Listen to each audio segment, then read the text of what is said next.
మధ్యాహ్న భోజన పథకం పెండింగ్ బిల్లులు చెల్లించాలని, కార్మికుల సమస్యలు పరిష్కరించాలని డిమాండ్ చేస్తూ స్కూల్ ఎడ్యుకేషన్ కార్యాలయాన్ని మధ్యాహ్న భోజన కార్మికులు ముట్టడించారు.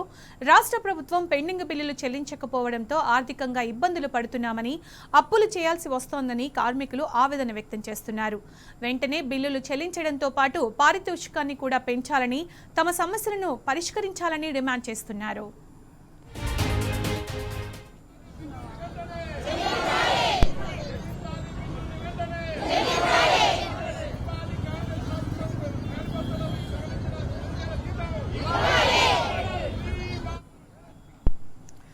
మధ్యాహ్న భోజన పథకం పెండింగ్ బిల్లులు చెల్లించాలని, కార్మికుల సమస్యలు పరిష్కరించాలని డిమాండ్ చేస్తూ స్కూల్ ఎడ్యుకేషన్ కార్యాలయాన్ని మధ్యాహ్న భోజన కార్మికులు ముట్టడించారు. అలాగే రాష్ట్ర ప్రభుత్వం పెండింగ్ బిల్లులు చెల్లించకపోవడంతో ఆర్థికంగా ఇబ్బందులు పడుతున్నామని, అప్పులు చేయాల్సి వస్తుందని వాపోతున్నారు. ఇక దీనికి సంబంధించిన పూర్తి సమాచారం మా ప్రతినిధి మహేష్ లైవ్ లో అందిస్తారు. మహేష్, మధ్యాహ్న భోజన కార్మికులకు సంబంధించి అప్డేట్స్ ఏంటి?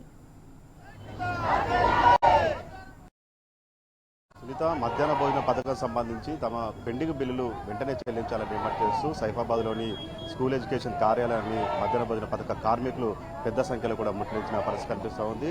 తెలంగాణలోని అన్ని జిల్లాల నుంచి కూడా భారీగా ఇక్కడికి చేరుకున్నారు. కాంగ్రెస్ ప్రభుత్వం ఏర్పడి 2 ఏళ్ళు అవుతోంది. తమకు 2 ఏళ్ల నుంచి కూడా బిల్లులు పెండింగ్ ఉన్నాయని కూడా వీరు రాష్ట్ర ప్రభుత్వ తీరుపై ఆగ్రహం వ్యక్తం చేస్తున్న పరిస్థితి కనిపిస్తూ ఉంది. ఇక దాదాపు ఇటు నెలకు కాంగ్రెస్ పార్టీ సంబంధించిన ఎన్నికల ముందు నెలకు 10,000 గౌరవ వేతనం ఇస్తామని చెప్పింది. కానీ 2 ఏళ్ళు అవుతున్నా కానీ దాన్ని అమలు చేయలేదని కూడా ఆగ్రహం వ్యక్తం చేసిన పరిస్థితి కనిపిస్తుంది. ఇక కిచెన్ సంబంధించి ఒక ప్రైవేటైజేషన్ చేసేందుకు కుట్ర జరుగుతుంది. అది ప్రైవేట్ చేయొద్దు, తమకి అప్పగించాలని కూడా వీరు రాష్ట్ర ప్రభుత్వాన్ని డిమాండ్ చేసిన పరిస్థితి కనిపిస్తూ ఉంది. ఇక 5 లక్షల కార్మికులకు సంబంధించి 10 నెలల వేతనం ఇస్తున్నాం, దాన్ని 12 నెలలకు కూడా చేయాలని కూడా వారు డిమాండ్ చేస్తున్న పరిస్థితి కనిపిస్తూ ఉంది. మొత్తం PF, ESI సంబంధించి కూడా అటు ఒక చెల్లించాలి, అంతేకాకుండా ఉద్యోగ భద్రత కూడా కల్పించాలని కూడా వారు డిమాండ్ చేస్తున్న పరిస్థితి కనిపిస్తుంది. ప్రస్తుతం మనతో పాటు కొంతమంది కార్మికులు ఉన్నారు, వారిని అడుగుదాం.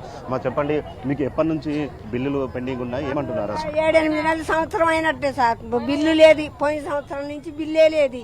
మళ్ళీ కోడిగుడ్లు ఏమో వాళ్ళేమో 6 రూపాయలు ఇస్తారు, మేము 8 రూపాయలు 7 రూపాయలు అవుతుంది గుడ్డుకు. మేము ఎక్కడ తెచ్చి పెట్టాలి సార్? మాకు జీతం 1000 రూపాయలు జీతం ఇచ్చిండు. ఆ 1000 రూపాయలు జీతం ఇచ్చిన తర్వాత మళ్ళీ ఈయన గెలిస్తే నేను 10,000 ఇస్తానని ఆమె ఇచ్చిండు, గెలిచిండు, మంచిగా మెదలుకుంటున్నాడు. 1000 రూపాయల జీతం నెలొచ్చే రోజుకి, ఒక రోజుకు 30 రూపాయలు పడుతుంది. 30 రూపాయలు కూలి చేస్తే మా పిల్లల్ని ఏం పెంచుకోవాలా, మా భార్యని, మా భర్తని ఏం పెంచుకోవాలా, మేమేం తినాలా, మేమేం పని చేసి బతకాలి సార్? మళ్ళీ పైకి పోవటానికి, బయటికి పోయి కూలి చేసుకోవటానికి ఎవరు రమ్మండు కదా మమ్మల్ని? మేము చేసేదే ఆ పని కదా, మరి మేము ఎట్లా బతకాలా? 3,000 జీతం ఇస్తాం అన్నాడు, ఆ 1000 కాక ఇంకో 1000 ఇస్తానన్నాడు. మళ్ళీ ఆ 1000 కూడా లేవు ఇప్పటి వరకు. 1000 కొని మళ్ళీ 2,000. ఎప్పటి నుంచి మీకు బిల్లులు ఆగిపోయినాయి? సంవత్సరం నుంచి ఆగిపోయినాయి సార్.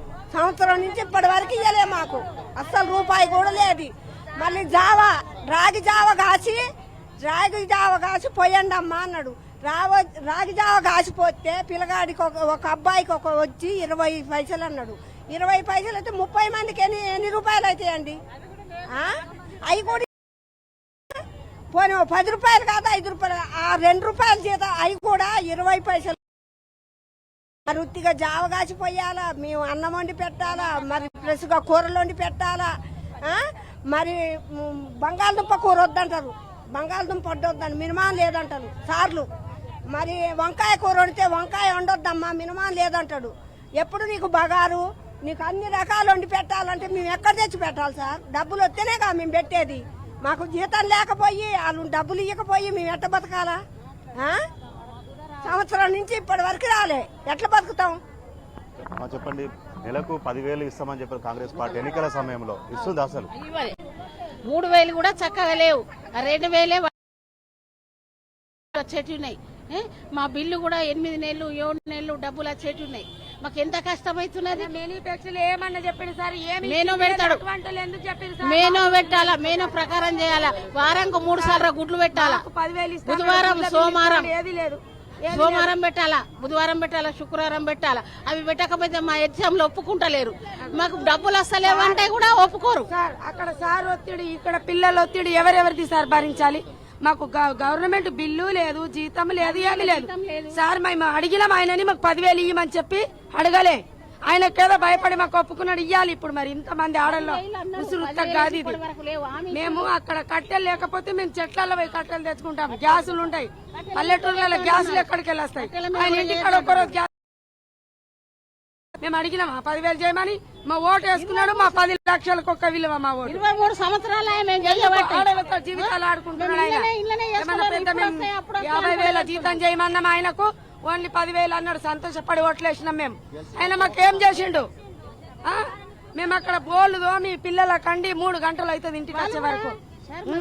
పప్పు, ఉప్పు, టమాటాలు, ఆకుకూరలే వేయకపోతే వెళ్ళిపో ఎందుకుంటావమ్మ వెళ్ళిపో. నీ తాతలు అంటారు. ఎవరు వస్తారా తాతలు? అమ్మ తప్ప బువ్వ ఎవడు పెట్టాడు? అమ్మ తప్ప అన్నం ఎవరు పెట్టారు? ఆయనకు తెలియదా రేవంత్ రెడ్డికి మా ఓట్లు అవసరం ఉన్నాయా? మా ఓట్లు వేయించుకుంటున్నాడు. 10,000 ఇస్తాడు. అందరు ఆశపడ్డలు ఇంకా పెద్ద మనుషులు 40-50 ఏళ్ళు కూడా వేస్తున్నారు. ఏమన్నా మేము చేనులకు పోయి రాదు. మళ్ళీ 3 గంటలు ఇక్కడనే డ్యూటీ ఇచ్చినాక ఎవరు పల్లెటూరు వాళ్ళు చేనులకు పిలుస్తారు మమ్మల్ని? ఎవరు పిలుస్తారు సార్ మమ్మల్ని? చెప్పండి. యూనిఫామ్ లేదు, హాస్పిటల్ ఏమన్నా అయితే లేదు. ఇప్పుడు వర్కర్లు ఇద్దరు ఉంటారు, వాళ్ళకి 3,000 అయినా చక్కగా రాకలేవు. 1,000 రూపాయలు వస్తాయి. 1,000 రూపాయలు వస్తున్నాయి. 1,000 రూపాయలు వస్తే వాళ్ళు ఎన్ని గంటలు? 4-5 గంటలకు చెయ్యాలి. వాళ్ళు ఏమంటున్నారు? వాళ్ళకి 7 నెలల దాకా డబ్బులు రాకపోతే ఎవరు చేస్తారు? వెళ్ళిపోతామంటారు. మేము ఎవరిని లేకపోవాలి? 3,000 అయినా చక్కగా వేస్తలేడు కదా. నెలకు 10,000 ఇస్తామని చెప్పారు. ఏమంటారు అసలు? ఏడాది అవుతుంది. రేవంత్ రెడ్డి ఎక్కిన నుంచి సార్ మాకు ఇత్తని చెప్పిండు, ఇత్తలేడు. అసలే మాకు జీతమే పడతలేదు. మేము జీతం పడండి, మేము అన్నం పెడుతున్నాం సారు. 10,000 జీతం పెంచుతున్నాడు. 10,000 పెంచుతున్నాడు. ఇప్పటిదాకా కూడా పెంచలేడు. ఇప్పటికి మళ్ళీ పైసలు కూడా ఎత్తలేడు. డబ్బులు ఆ జీతం ఉన్న 3,000 జీతం కూడా ఎత్తలేడు. సరే ఆయన జేబులోకి వెళ్ళి ఇస్తున్నాడా? మేము అన్నం పెడుతున్నాం సారు. మేము అన్ను పోతలేము, అన్నం పెడుతున్నాము. పిల్లలు దేవుళ్లతో సమానమని అన్నం పెడుతున్నాము. మరి నిర్మల్కి వెళ్ళి వచ్చినాం బాధతోని.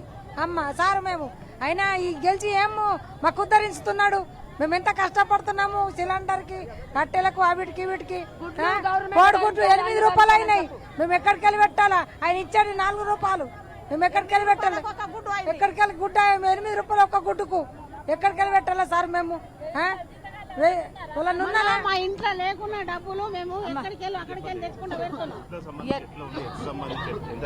ఎట్లా ఇస్తా అన్నాడు, ఎట్లా ఇస్తున్నాడు? గోడ్ల ఎట్లా ఇస్తున్నాడు? ఇయ్యకనే వచ్చిండు. ఇస్తా అని అన్నాడు, ఇయ్యక వచ్చిండు. 4 ఇప్పుడు మా గుడ్డుకు 8 ఏడకెళ్ళి తీస్తారా? అలా మేము జీతాలు లేవు. మేము ఏడకెళ్ళి ఉద్దరులు తీసుకొచ్చి ఏడకెళ్ళి పెట్టాలా? మాకు పిల్లలకి పెట్టాలా? ఆ పిల్లలకి పెట్టాలా? మా 5 ఎట్లా నడాలా? ఏడికి ఇట్లా చేసిండు మా నరేంద్ర రెడ్డి. దొంగతనాల బాకీ చేసి స్కూల్ కు పెట్టుకున్నది. ఏదో బాగుపడతామని మరి ఎక్కడ నమ్ముకుంటున్నాం? గవర్నమెంట్ దృష్టికి తీసుకెళ్లారా? ఏమంటారు వాళ్ళు అసలు? టిఫిన్లు కూడా పెట్టినాం సార్. టిఫిన్ల డబ్బులు కూడా మాకు రాలేవు. 9 నెలలు పెట్టించిళ్ళు టిఫిన్ డబ్బులు. ఎవ్వి లేవు సార్ మాకు. చూసినట్టయితే దాదాపు రాష్ట్ర వ్యాప్తంగా కూడా 50,000 పైగా కార్మికులు ఉన్నారు. కార్మికులకు సంబంధించి కూడా ఆ బిల్లులు ఆగిపోయినాయి. ప్రభుత్వం అధికారంలోకి రాగానే తాము నెలకు 10,000 కార్మికులకు ఇస్తామని చెప్పారు. కానీ 2 ఏళ్ళు అవుతున్నా అని ఇంతవరకు ఇవ్వట్లేదని కూడా చెప్తున్నారు. అప్పులు తీసుకొచ్చి తాము ఈ పథకాన్ని కొనసాగిస్తున్నాం. కానీ పథకానికి సంబంధించి బిల్లులు రాకపోవడంతో తాము తీవ్ర ఇబ్బందులు ఎదుర్కొంటామని కూడా మధ్యాహ్న భోజన పథక కార్మికులకు రాష్ట్ర ప్రభుత్వ తీరుపై ముఖ్యమంత్రి రేవంత్ రెడ్డిపై ఆగ్రహం వ్యక్తం చేస్తున్న పరిస్థితి కనిపిస్తూ ఉంది.